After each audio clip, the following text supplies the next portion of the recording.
एक सुंदर सी कन्या अनामिका कॉलेज में अपना ग्रेजुएशन पूरा करती है। तभी उसकी मुलाकात एक लड़के राहुल से होती है। राहुल भी बहुत स्मार्ट और माता पिता का आज्ञाकारी बेटा है। दोनों एक दूसरे को पसंद करने लगते हैं। दोनों का ग्रेजुएशन पूरा होता है।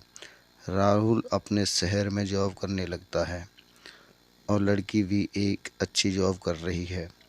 दोनों ने निर्णय लिया कि अब माता पिता से शादी की बात करने का वक्त आ गया है। लेकिन परेशानी यह है कि दोनों की कास्ट अलग अलग है। अनामिका ब्राह्मण है और राहुल राजपूत। राहुल के समाज में दहेज बहुत ज़रूरी है, जो कि नकद में होता है। इसके अलावा कई तरह के गिफ्ट और गहने की भी मांग की जाती है। राहुल ने अनामिका की यह स्थिति स्पष्ट की और कहा, घर वालों को मनाओ, अगर तुम सभी मांगों पूरी करवाती हो तो मेरे माता पिता तुम्हें पलकों पर बैठाएंगे। अनामिका ने अपने माता पिता से यह बात कही। अनामिका के माता पिता को यह बात पसंद नहीं थी, पर अनामिका की जिद थी कि अगर मुझे दहेज दोगे तो मेरी इज्जत बढ़ेगी।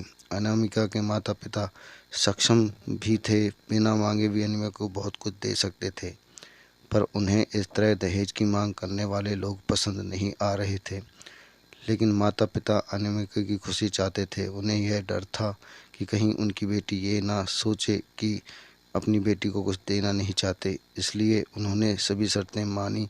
शादी में राहुल को कार, फ्लैट, फर्नीचर के साथ 50 लाख नकद दिए गए। साथ ही अनामिका को गहने भी दिए गए और सभी रिश्तेदारों को गिफ्ट और कपड़े भी दिए।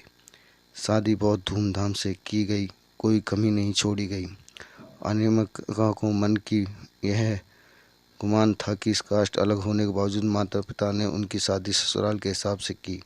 अनामिका को विश्वास था कि उनकी बेटी बनाकर रखा जाएगा, उसे कहीं प्यार दिया जाएगा जो उसके माता पिता ने दिया, क्योंकि उसने अपने ससुराल का मान रखा है। अनामिका ने अपने घर से ससुराल विदा ली। ब्राह्मण कन्या राजपूत घर की बहू बनी।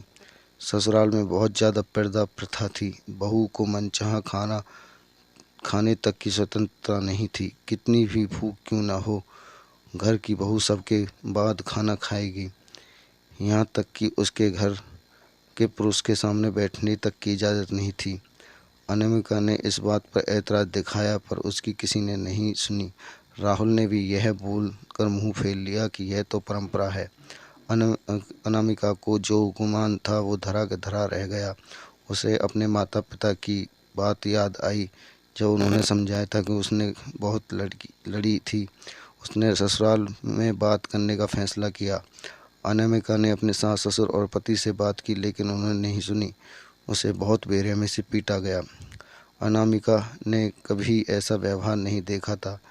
उसे जिस लाए हुए दहेज पर घमंड था, वह चूर चूर हो गया था। अनामिका को माता पिता से बात करने में भी शर्म महसूस हो रही थी, और इसी कश्मकश में एक दिन अनामिका ने अपने आप को ख़त्म कर दिया। माता पिता को जब यह पता चला तो उन्होंने गलती का एहसास हुआ कि वक्त रहते समझा होता तो बेटी साथ होती। जो लोग दहेज पर बेटे की शादी करते हैं, उनकी सोच हर तरह से छोटी होती है। जो बेटे को नीलाम कर सकते हैं, वो किसी और की बेटी को कैसे अपनी बेटी बना सकते थे। दहेज कभी खुशियों की चाबी नहीं बन सकता, यह बात सभी को समझनी होगी। इस दहेज प्रथा की कहानी में आपने पढ़ा होगा कि माता पिता ही नहीं, लड़की की सोच भी दहेज को सपोर्ट कर रही थी। कई बार लड़कियों को दहेज का गुमान हो जाता है, पर जो लोग लोभी होते हैं वो कभी अच्छे नहीं हो सकते। यह बात सबको समझने की ज़रूरत है। कहानियाँ जीवन में बहुत कुछ मायने रखती हैं। कई बार बड़ी से बड़ी डिग्री भी ज्ञान नहीं देती, और एक छोटी सी कहानी जीवन बदल देती है। शिक्षाप्रद कहानी को आधार बनाकर अपने बच्चों को जीवन का सच्चा ज्ञान दें। कहानी अच्छी लगी हो तो लाइक करें, शेयर करें और हमारे चैनल को सब्सक्राइब करें, और बेल आइकन को ऑल पर प्रेस कर दें ताकि हमारी हर वीडियो आप तक पहुंचती रहे। धन्यवाद।